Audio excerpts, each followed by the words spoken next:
legislature. Welcome to TMA's Legislative Hotline for Friday, February 22nd. I'm Brent Annear. We have a couple of items to share this week. First, news on the state budget tweak to fund a financial shortfall in Medicaid, and comments by one of our new physician state representatives.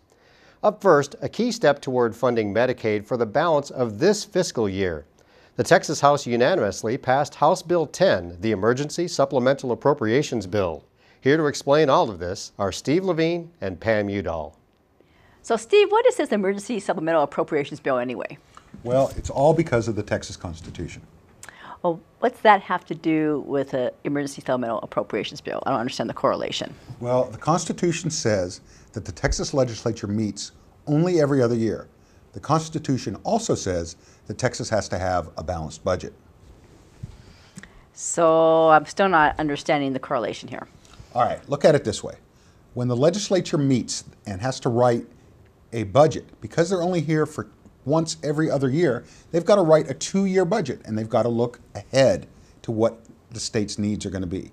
And because the Constitution says we have to have a balanced budget, when they write that spending bill or budget bill or appropriations bill, they can't include in that any more spending than the controller says we will have in the Treasury over the course of that 2 years.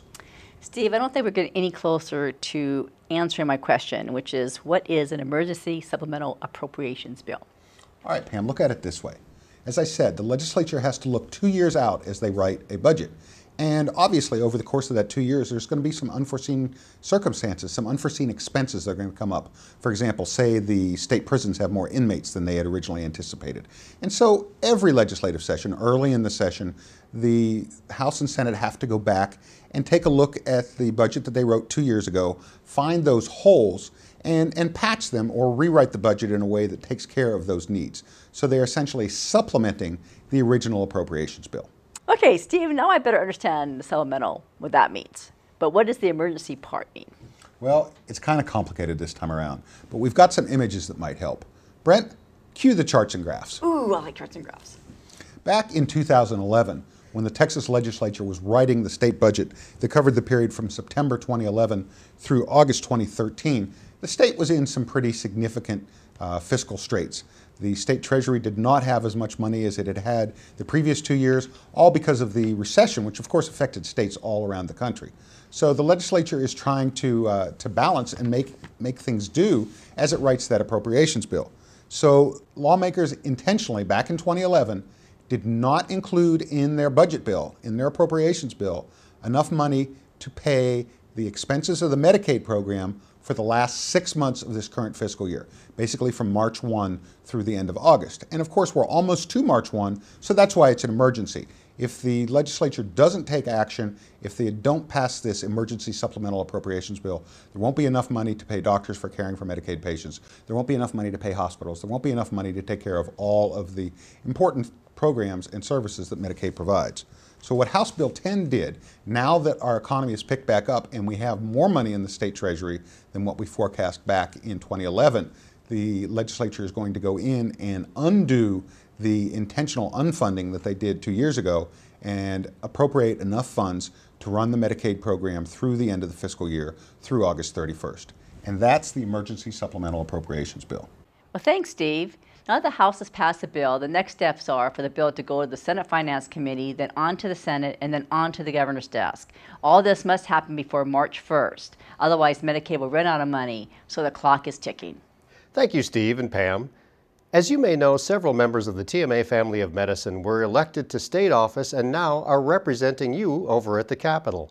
A newcomer, Representative JD Sheffield, who is a family physician from Gatesville, was kind enough to visit our studio recently to share some thoughts as he embarked on his first legislative session.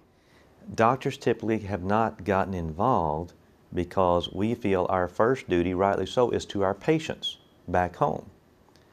But now, unless we get involved, so many decisions impacting our work directly, impacting our patients directly, are going to be made by non-medical personnel, some bureaucrats, some legislatures.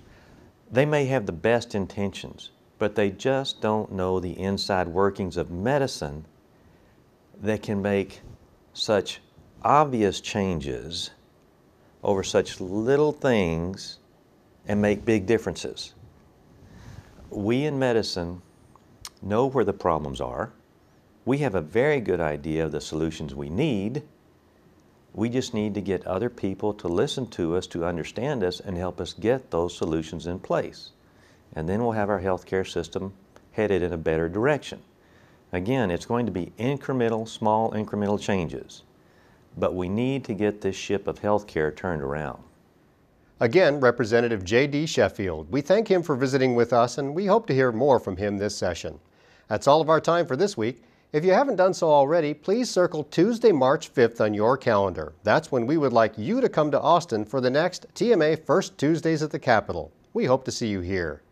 For the Texas Medical Association, I'm Brent Annear. Thank you for watching. See you next week.